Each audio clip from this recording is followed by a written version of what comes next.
Seorang petugas kebersihan hotel di Singapura tidak sengaja menemukan surat penting milik tamu wanita asing. Setelah mengembalikannya dengan sopan, wanita itu justru terkesan dan mulai mengajaknya ngobrol setiap hari. Tak disangka, dia adalah pewaris tunggal properti besar di Eropa.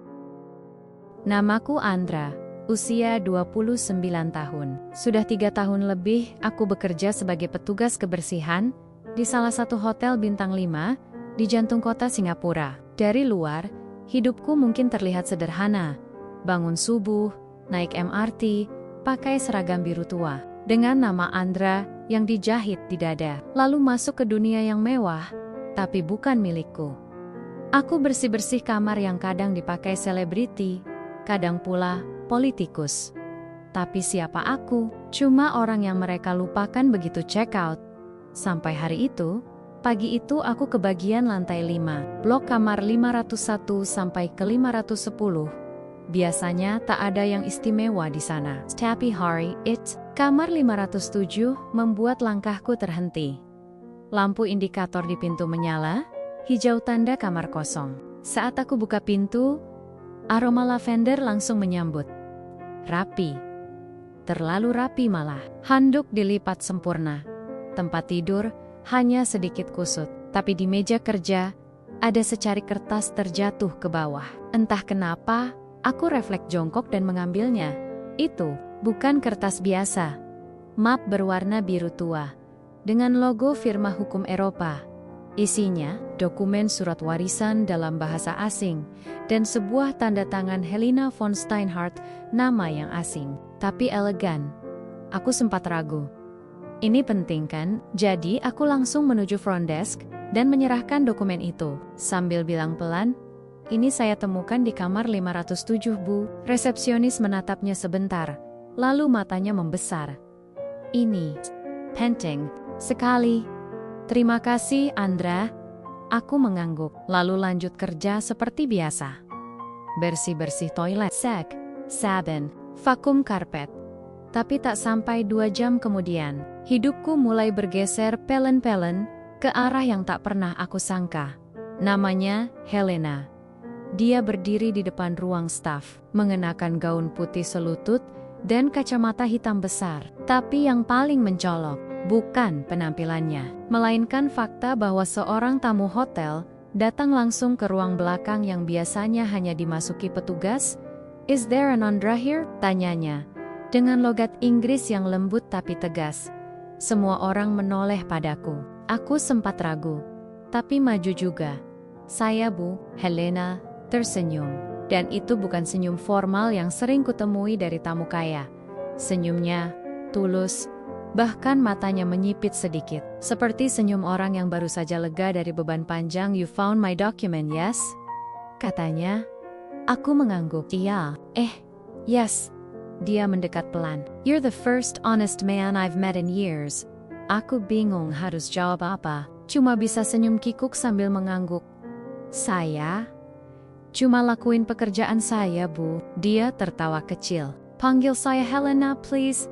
And thank you, Andra, really." Setelah kejadian itu, Helena jadi sering muncul. Entah kebetulan atau bukan, dia suka nongkrong di lobi setiap kali aku keluar dari ruang cleaning. Kadang cuma sapa pakai senyum, kadang melambai pelan. Sampai suatu hari, dia duduk sendirian di lounge hotel, membaca buku. Saat aku lewat, dia panggil, "Andra, punya waktu sebentar?" Aku ragu, tapi dia tunjuk kursi di depannya. "Cuma 5 menit.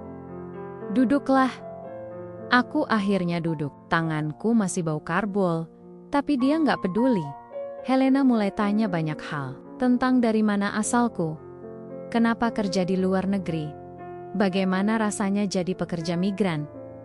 Aku jawab sejujurnya, aku anak petani dari Banyumas, lulus SMK, kerja serabutan, lalu nekat berangkat ke luar negeri lewat jalur resmi. Gajinya kecil, tapi cukup buat bantu keluarga. Helena diam lama, lalu tiba-tiba bertanya pelan, "Kamu percaya kalau hidup bisa berubah dari hal kecil?" Salku, tapi cuma menjawab, "Saya nggak tahu, Bu. Mungkin bisa." Dia tersenyum. Saya juga pernah kayak kamu. Dulu, saya cuma sekretaris di Austria. Hidup biasa-biasa aja, sampai suatu hari, saya nolong seorang nenek di jalan. Dan hidup saya berubah. Total. Aku terdiam. Ada sesuatu dalam nada suaranya, seperti luka lama yang belum sembuh. Tapi aku nggak berani tanya lebih jauh. Sebelum pergi, Helena berkata, "Besok, kalau sempat, antar makanan ini ke kamarku. Tapi jangan lewat room service. Biar kamu sendiri yang antar." Besoknya, aku antar makanan seperti yang dia minta. Ceng, gemetaran. Bawa nampan. Aku bahkan sempat tanya ke supervisor, "Boleh nggak?" Katanya, "Kalau tamunya minta langsung, ya silakan. Tapi hati-hati. Jangan macam-macam." Saat ku buka pintu kamar 507, Helena berdiri dengan piyama satin warna biru. Muda, rambutnya digelung rapi, musik klasik mengalun pelan dari speaker. Dia duduk di sofa, lalu mempersilakanku duduk juga. Tapi aku hanya berdiri sambil meletakkan nampan di meja. "Aku dulu tinggal di Jogja, tahu?" katanya pelan. Tahun 90-an, saya kerja di NGO. Hidup di kampung, makan pecel tiap hari. Aku senyum. "Wah, saya baru lahir, Bu." Dia tertawa kecil, lalu berkata pelan, "Indonesia pernah kasih saya rumah. Sekarang, saya sedang cari alasan untuk kembali merasa punya rumah." Aku nggak ngerti maksudnya, tapi malam itu, aku pulang kerja sambil mikir, kok bisa seseorang seperti dia elegan, kaya, bule, eksotis bicara, seolah dia kehilangan arah. Dan yang lebih aneh lagi, kenapa dia bicara semua itu ke aku? Andra, si pembersih kamar yang hanya numpang hidup di negeri orang. Tapi itulah awalnya. Dari satu kamar, satu dokumen yang jatuh, dan satu senyuman yang ternyata menyimpan kunci besar di belakangnya. Sudah 3 hari sejak makan malam itu di kamar 507, tapi kata-kata Helena masih berputar di kepalaku. Saya sedang cari alasan untuk kembali merasa punya rumah. Aku belum pernah dengar seseorang berkata seperti itu. Biasanya tamu hotel cuma protes karena air hangat telat, atau minta ganti bantal. Tapi Helena, dia beda. Sejak itu, setiap hari aku merasa seperti sedang diawasi, tapi bukan dengan cara yang buruk. Lebih seperti ditunggu. Dan ternyata memang benar. 2 hari berturut-turut, setiap aku keluar dari lift, dia sudah duduk di sofa lobi. Kadang membaca buku, kadang minum teh, tapi pasti menoleh dan melempar senyum saat mataku menatapnya. Dan anehnya, aku balas senyum itu. Walaupun jantungku makin lama makin gak karuan tiap melihatnya. Suatu sore, saat aku baru selesai bersihkan kamar 509, salah satu staf resepsionis memanggilku. "Andra, tamu kamar 507 nitip pesan," katanya sambil menyerahkan kartu kecil berbau parfum. Aku buka. "Hari ini, aku ingin makan malam di restoran hotel. Kalau kamu sempat, mampirlah sebentar." Bukan perintah, cuma undangan. "Helena," aku baca berulang-ulang, berkali-kali. Restoran hotel itu mahal, tempat para pengusaha dan bule konglomerat makan malam, orang sepertiku, bahkan seragamku saja, pasti bikin satpam melirik sinis. Tapi malam itu aku nekat. Aku tunggu sampai jam makan malam selesai, ganti baju jadi pakaian kasual. Meski cuma polo shirt pinjaman teman dan celana jeans, lalu pelan-pelan aku jalan ke restoran Dekdigen luar biasa. Dan di sana, dia sudah duduk. Helena mengenakan dress hitam elegan. Rambutnya tergerai. Matanya langsung melihatku di antara keramaian. Dan untuk pertama kalinya, dia berdiri, lalu menarik kursi untukku. Seumur hidupku, belum pernah aku diperlakukan seperti itu. Awalnya canggung, sangat canggung. Aku cuma duduk tegak seperti orang salah masuk restoran. Bahkan sendok garpunya banyak banget. Sampai aku bingung mana yang harus dipakai duluan. Tapi Helena justru tertawa. "Kamu bikin malam ini terasa nyata," katanya lembut. Aku menunduk. "Maaf, saya nggak biasa makan di tempat kayak gini, Bu." "Panggil saya Helena, kalau kamu tetap manggil saya Bu." nanti aku yang tua sendiri." Kami pun tertawa pelan. Dan saat makanan datang, dia mulai bertanya lagi, bukan sebagai tamu, tapi seperti seseorang yang benar-benar ingin tahu tentang ibuku yang masih tinggal di kampung dan belum pernah naik pesawat. Tentang adikku yang sedang kuliah pakai kiriman uang dariku. Tentang mimpiku yang aku sendiri bingung menjawabnya. "Aku nggak tahu, Helena. Mungkin bisa buka warung kecil di desa. Yang penting tenang," jawabku sambil menatap piring. Helena terdiam sesaat. "Tenang itu mahal, Andra." Aku mengangguk, tapi aku juga sadar, malam itu, ketenangan yang aku maksud justru duduk tepat di depanku. Selesai makan, aku berniat pamit, tapi Helena malah berdiri dan mengeluarkan sesuatu dari tas kecilnya. Bukan uang, bukan hadiah, tapi foto lama. "Ini," katanya, "aku dulu di Jogja. Tahun ke-1996, kamu belum lahir, ya?" Aku tertawa. "Sudah, tapi masih kecil banget." Di foto itu, terlihat Helena yang jauh lebih muda, duduk di pinggir sawah bersama ibu-ibu desa. Aku lihat wajahnya bahagia sekali. Tulus, jauh dari kemewahan malam ini, "Aku kehilangan semua itu," katanya pelan.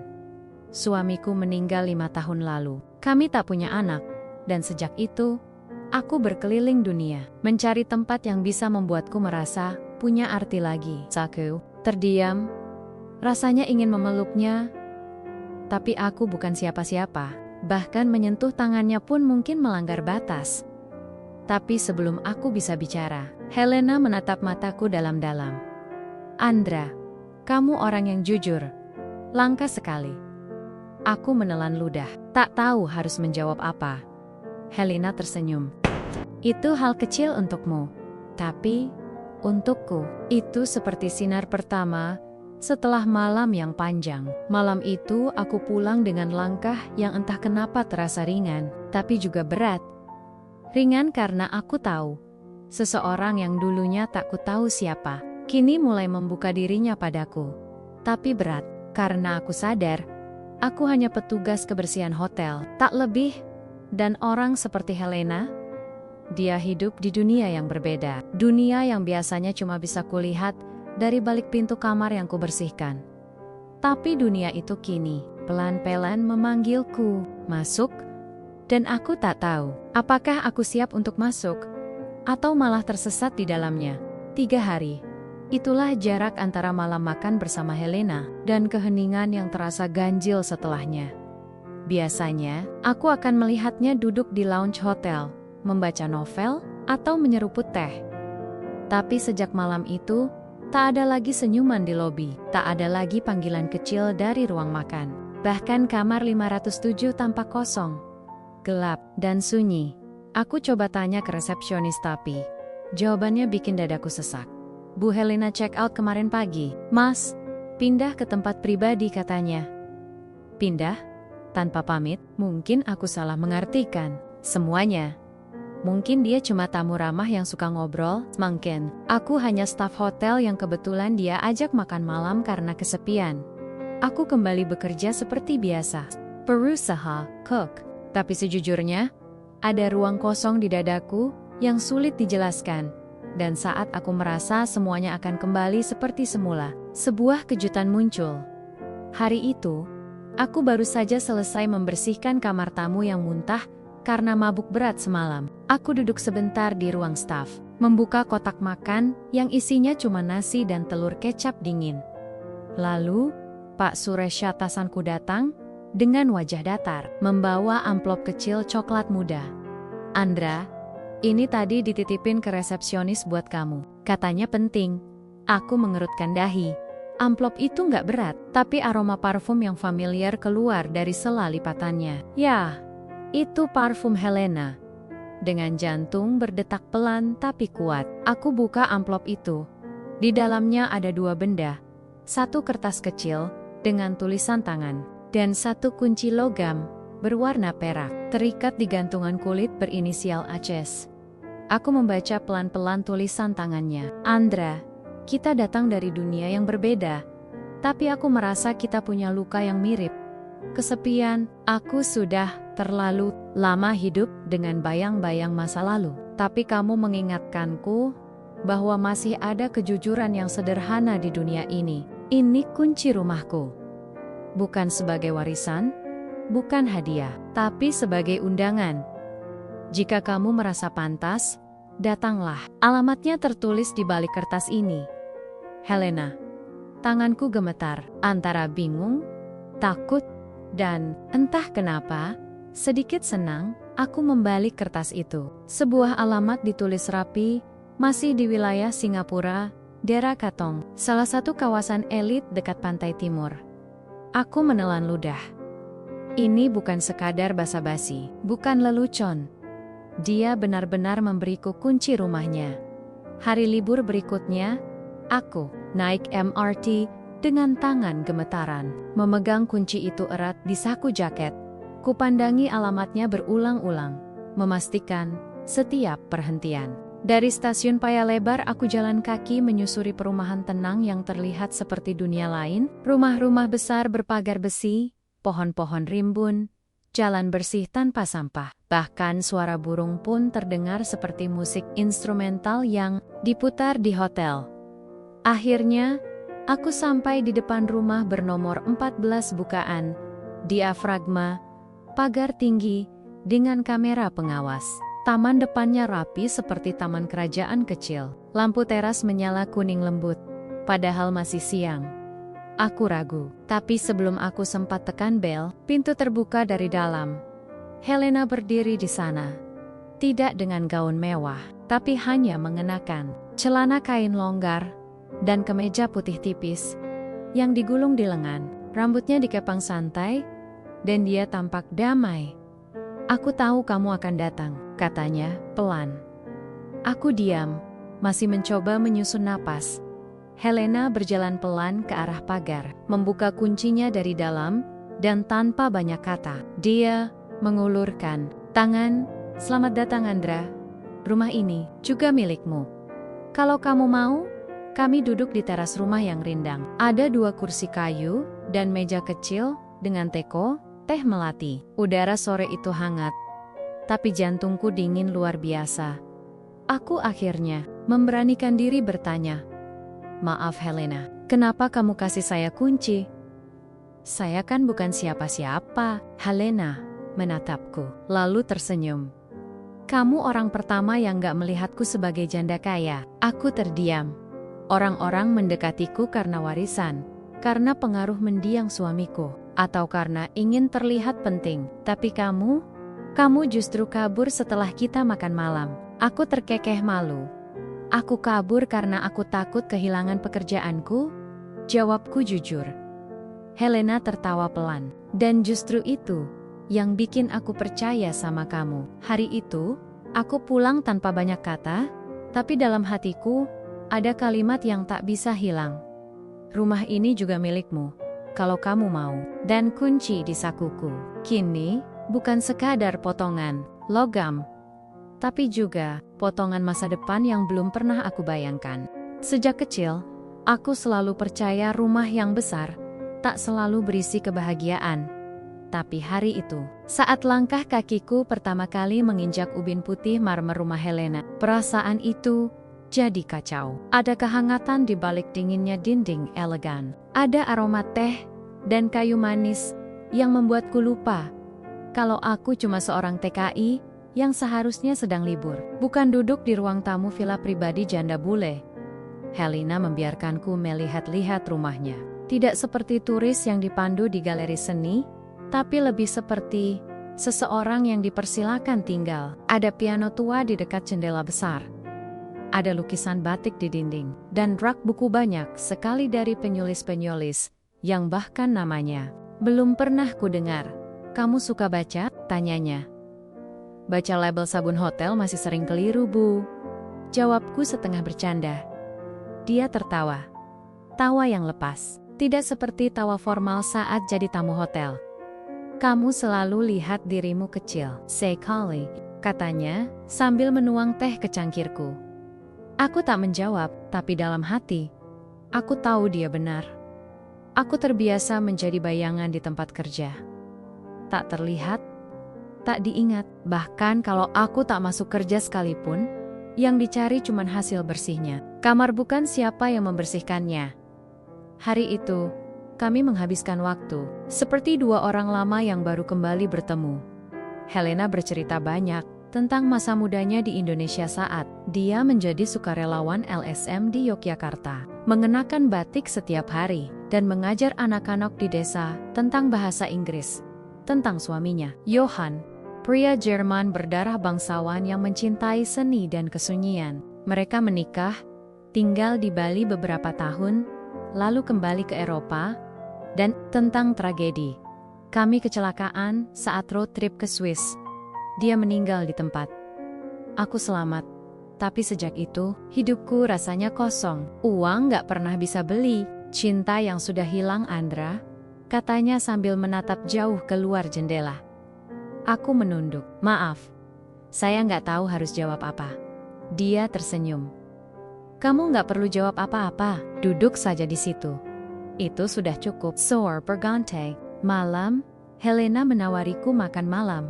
Tapi aku tolak. Kukatakan, aku harus pulang sebelum terlalu malam karena kasangku hanya punya satu kunci gerbang dan ditutup jam 10.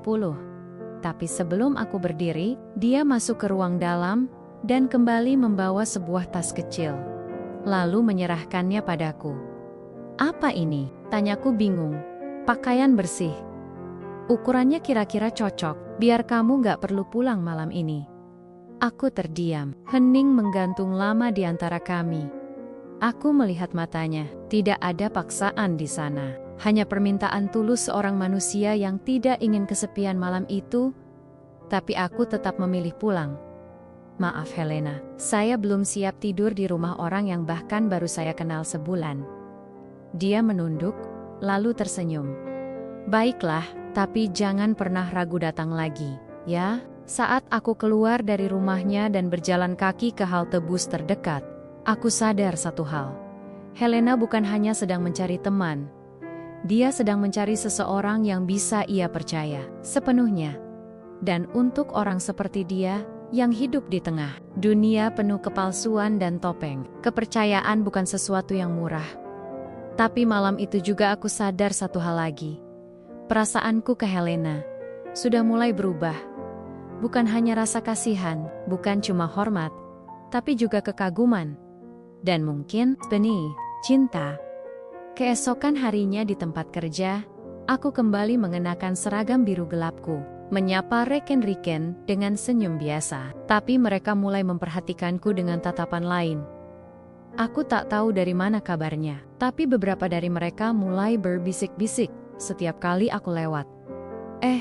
Itu kan si Andra, yang deket sama tamu. Bule kemarin, katanya diajak tinggal di rumahnya loh. Wah, naik level tuh. Dulu bersihin WC, sekarang hampir jadi mantu bangsawan. Aku pura-pura tak dengar, tapi dalam hati, aku tahu, babak baru dalam hidupku sudah dimulai. Dan rumah Helena bukan sekadar rumah lagi, itu adalah tempat di mana aku mulai merasa berarti. Tapi aku juga sadar, dunia tidak akan diam melihat perbedaan kami. Dan mungkin, badai justru akan datang saat aku mulai percaya bahwa aku pantas dicintai.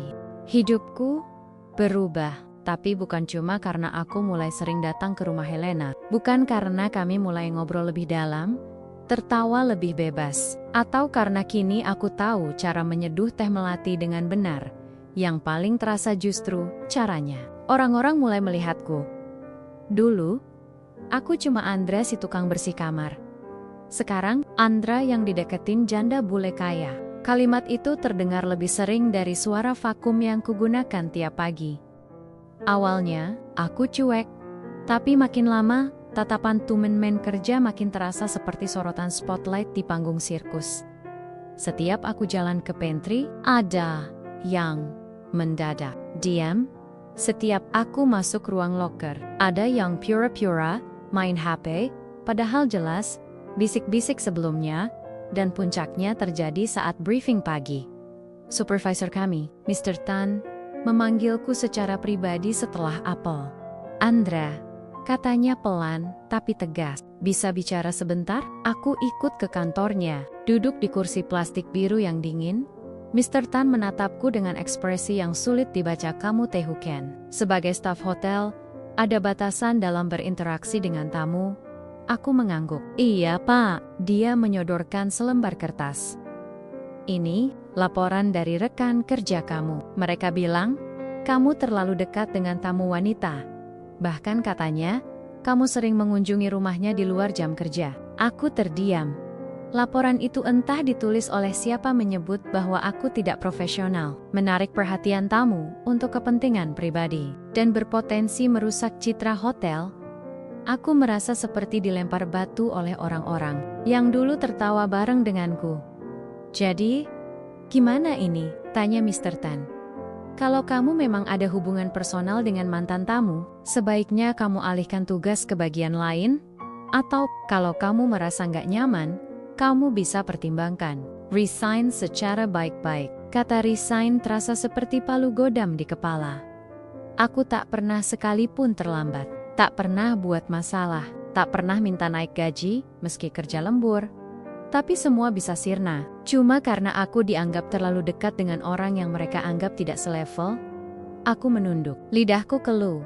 Malam itu, aku duduk di halte Boost, dekat taman. Hujan rintik-rintik membasahi jaket murah yang baru kubeli bulan lalu. Helena menelepon. Andra, kamu nggak datang hari ini? Kamu baik-baik saja? Aku mencoba mengatur napas, tapi suaraku bergetar. Mereka minta aku berhenti. Cordial, karena aku terlalu dekat dengan kamu. Helena diam cukup lama. Maafkan aku. Suaranya pelan. Aku cuma ingin kamu merasa berarti. Aku nggak pernah bermaksud menyusahkanmu. Aku menggeleng. Meski dia tak bisa lihat, kamu nggak salah. Aku cuma bingung. Dulu, aku pikir kerja keras cukup untuk dihargai. Tapi, ternyata, dunia tetap melihat siapa kamu, dari siapa yang kamu dekati. Helena tak berkata apa-apa lagi. Hanya napasnya terdengar dari seberang. Sebelum telepon ditutup, dia berkata satu hal. Andra, kalau kamu kehilangan pekerjaan, rumahku tetap terbuka. Tapi lebih dari itu, hatiku juga terbuka untuk kamu. Dengan atau tanpa seragam biru itu. Aku tak bisa menahan air mata saat itu. Bukan karena lemah, tapi karena untuk pertama kalinya dalam hidupku, aku merasa dihargai. Bukan karena pekerjaanku, tapi karena siapa aku sebenarnya. Besoknya aku datang ke hotel seperti biasa. Tapi, satu keputusan yang sudah kupikirkan semalaman. Aku berdiri di depan Mr. Tan. Saya mau berhenti. Pak, tapi bukan karena saya malu, atau karena saya salah. Saya berhenti, karena saya tahu ada tempat lain yang lebih bisa menghargai saya. Menunggu jawaban, aku serahkan seragam kerjaku. Dan, saat keluar dari gedung hotel itu, aku merasa bebas. Aku mungkin kehilangan pekerjaan. Tapi aku juga kehilangan beban yang selama ini membuatku mengecilkan diri sendiri.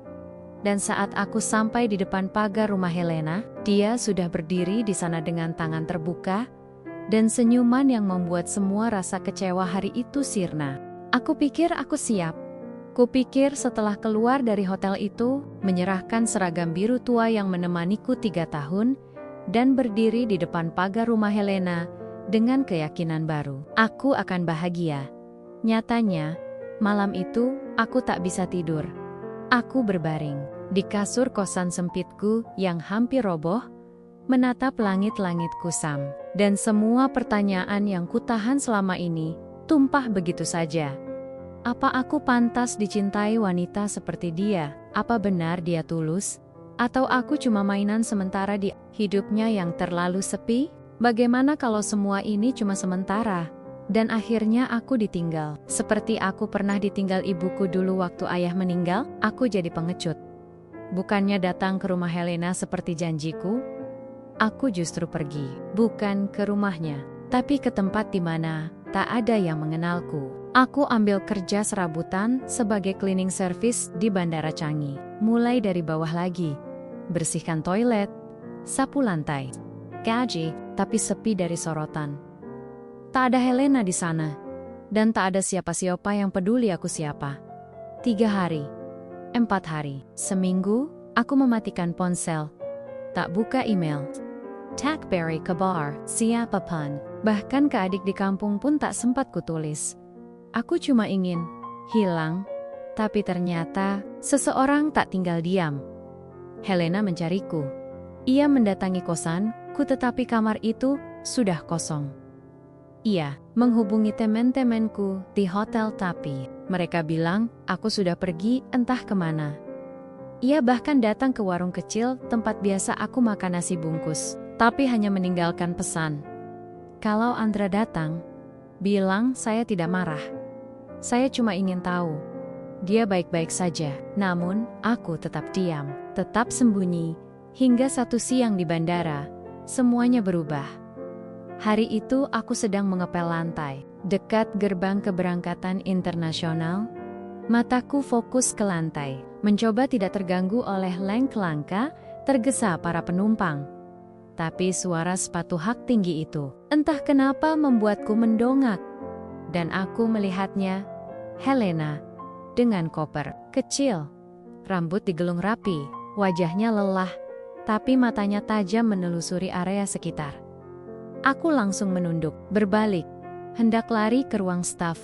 Tapi, suara itu menahan langkahku. Andra, aku membeku. Pelan-pelan, aku berbalik. Helena berdiri hanya 5 meter dariku. Di tengah kerumunan orang, dia tampak seperti satu satania, warna di dunia yang kelabu. Dia berjalan cepat ke arahku. Aku bisa lihat matanya berkaca-kaca. Kamu di sini? Selama ini, aku tak bisa menjawab. Tenggorokanku kering, dadaku sesak. Dia memukul lenganku pelan. Kenapa kamu pergi tanpa bilang apa-apa? Kenapa kamu biarkan aku mencari seperti orang gila? Aku menunduk. Takut? Kenapa? Takut kalau aku bukan siapa-siapa. Takut kamu sadar. Kamu terlalu tinggi untukku. Helena menarik napas dalam-dalam. Lalu meraih tanganku. Kamu tahu Andra, seumur hidupku, aku cuma ketemu satu orang yang bikin aku merasa nggak sendirian di dunia ini. Dia menatapku dalam-dalam. Itu, kamu. Aku menahan air mata sekuat tenaga, tapi gagal Helena. Aku cuma orang biasa, dia tersenyum. Dan aku lelah hidup di dunia yang luar biasa. Aku cuma ingin hidup dengan orang biasa yang punya hati luar biasa. Penerbangannya batal hari itu. Dia tarik kopernya kembali, menggandeng tanganku keluar dari bandara. Dan saat kami duduk di bangku taman bandara, di bawah pohon besar yang rindang, untuk pertama kalinya, aku tidak merasa kecil di hadapannya. Bukan karena dia menurunkan dirinya, tapi karena dia mengangkatku dengan cinta, dengan kepercayaan, dan dengan kalimat terakhir sebelum kami beranjak pulang. Andra, kamu nggak harus bersih-bersih lantai lagi. Tapi kalau kamu bersedia, bersihkanlah situ sesea luka di hatiku, dan aku akan bersihkan milikmu. Sudah 1 bulan, sejak pertemuan itu di bandara, aku tak lagi kembali ke hotel, tak juga ke bandara. Kini aku bekerja di rumah Helena, bukan sebagai pembantu, tapi lebih sebagai sahabat hidup. Setiap pagi, aku menyiapkan teh untuk kami berdua. Helena suka teh melati. Aku suka kopi tubruk, tapi sejak tinggal bersamanya, aku pelan-pelan mulai suka aroma yang dulu hanya ada di lobi hotel. Kami menjalani hari seperti pasangan yang tak butuh pengakuan dunia. Makan bersama, berkebun, membaca buku. Helena mengajariku cara main piano. Aku mengajar Helena cara membuat sambal bawang. Rasanya seperti hidup yang tak pernah aku bayangkan. Tapi ada satu hal yang belum aku tahu, bagaimana masa lalu Helena membentuknya. Dan siapa saja orang yang masih ada dalam hidupnya. Sampai suatu malam, semua itu terjawab. Helena mengajakku duduk di ruang tengah, tepat di depan rak buku. Ia mengenakan gaun panjang warna krem, rambutnya digerai, dan wajahnya tampak serius, tapi lembut. Aku ingin kamu ikut ke Jerman minggu depan, katanya tiba-tiba. Aku langsung menoleh ke Jerman. Untuk apa? Dia menarik napas. Keluarga besarku ingin bertemu. Seseorang yang dekat denganku. Deg. Jantungku langsung seperti jatuh ke perut. Keluarga besar? Ulangku. Dia mengangguk. Saudara ipar, keponakan, dan sepupuku yang sekarang mengurus sebagian aset keluarga. Mereka tahu aku tidak sendirian sekarang. Dan mereka ingin tahu siapa kamu. Aku tercekat. Apa mereka tahu aku siapa? Belum. Dan aku ingin mereka tahu bukan dari gosip, tapi dariku langsung. Aku mengangguk pelan. Tapi dalam hatiku, badai mulai terbentuk. Bagaimana jika mereka menolak, menganggapku hanya lelaki Asia yang mendekati janda kaya demi warisan, atau lebih buruk. Tapi malam itu, Helena menghapus semua kekhawatiran itu. Dengan kejutan tak terduga, pagi hari, aku bangun seperti biasa. Tapi saat keluar kamar, meja makan sudah tertata rapi. Di atasnya ada roti panggang, scrambled egg, jus jeruk, dan sebuah kotak kecil bludru merah. Aku menoleh ke Helena yang sedang berdiri di dapur, tersenyum sambil membawa secangkir teh. "Apa ini?" tanyaku pelan. "Buka saja," jawabnya tenang. Tanganku gemetar saat membuka kotak itu. Di dalamnya, cincin perak dengan ukiran halus di bagian dalamnya. Tulisan kecil, "Home is a person, not a place." Aku menatap Helena. Tak bisa berkata apa-apa. "Aku pernah kehilangan cinta, Andra," katanya pelan. "Dan aku kira, aku tak akan pernah mendapatkannya lagi. Tapi kamu datang, bukan dengan mobil, bukan dengan bunga, tapi dengan kejujuran." Dia mendekat, lalu berkata tanpa ragu, "Aku ingin kamu jadi pasanganku. Bukan karena kamu menyelamatkanku, tapi karena kamu membuatku merasa hidup kembali." Aku meneteskan air mata, tak bisa menahan gejolak di dada. "Helena, kamu yakin? Aku bukan siapa-siapa. Aku bahkan belum selesai SMA."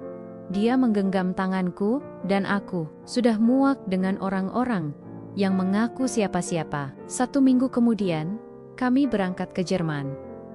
Perjalanannya panjang, tapi yang membuatku lebih gugup bukan jet lag, tapi kenyataan bahwa aku akan berdiri di hadapan keluarga besar seorang bangsawan modern yang punya properti di 5 negara. Kami tiba di kota kecil bernama Baden-Baden. Dingin, sunyi, tapi mewah. Saat mobil kami berhenti di depan mansion besar, 3 orang berdiri di teras. Seorang wanita tua, seorang pria berusia 50-an, dan seorang wanita muda seusiaku. Helena menggenggam tanganku erat. "Mereka keluargaku, dan sekarang, kamu juga." Pertemuan itu tak langsung hangat.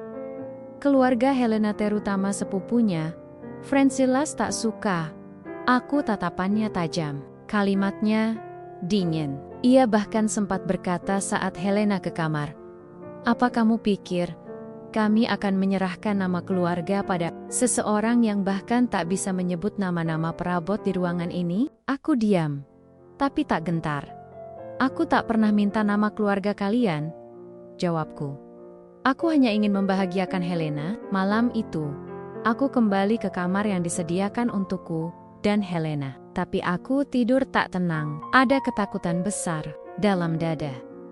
Apakah kisah ini akan bertahan, atau semua akan dirampas oleh keluarga? Tapi sebelum aku terlelap, Helena memelukku dari belakang dan berbisik, "Aku tak peduli mereka setuju atau tidak. Kunci rumahku sudah kamu genggam. Sekarang, aku cuma menunggu kamu membuka kunci hatimu sepenuhnya." Dan malam itu, untuck, pertama kalinya, aku benar-benar percaya, cinta itu tidak datang karena status. Cinta datang karena 2 hati saling menemukan dan memilih tetap tinggal. 2 bulan setelah perjalanan ke Jerman, hidupku perlahan berubah menjadi sesuatu yang dulu hanya bisa kuimpikan dalam tidur malam paling berani. Aku tak lagi bekerja sebagai cleaning service, tapi tetap bangun pagi dan menyapu halaman. Bukan karena harus, tapi karena aku suka merasakan embun menempel di kaki. Dan Helena menyukai bau rumput basah saat sarapan.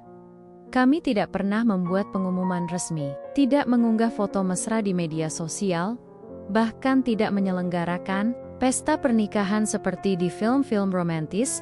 Kami hanya menikah, diam-diam, di kantor catatan sipil, hanya ditemani 2 saksi. Bagi kami, yang penting bukan siapa yang hadir, tapi siapa yang tetap tinggal. Helena memberi aku ruang, waktu, dan kepercayaan yang tak pernah aku minta, tapi selalu aku rindukan. Dan aku memberi dia kesederhanaan yang tak pernah dia kira bisa membuatnya bahagia lagi. Dia tidak pernah memintaku berubah. Dia hanya berkata satu kalimat saat kami berdiri di depan cermin bersama. Tetaplah jadi Andra. Dunia sudah terlalu penuh orang yang ingin jadi orang lain. Satu pagi, saat aku menyiram bunga di halaman belakang, Helena duduk di bangku taman dengan laptop di pangkuannya. Ia sedang mengetik. Aku menghampirinya. "Kamu nulis apa?" tanyaku sambil menyodorkan secangkir teh. Dia menutup laptop, tersenyum, lalu berkata, "Sesuatu yang ingin aku tinggalkan untuk dunia." Aku tertawa kecil. "Peninggalan? Surat. Bukan surat warisan, tapi surat tentang kamu," jawabnya pelan. Aku terdiam. Helena membuka laptopnya kembali, lalu membacakan satu paragraf.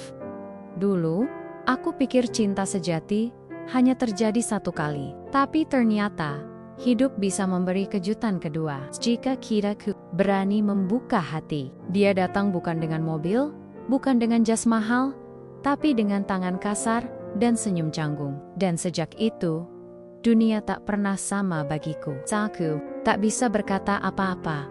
Beberapa minggu kemudian, Helena mengunggah surat itu ke blog pribadinya yang dulu hanya dipenuhi tulisan tentang seni dan sejarah.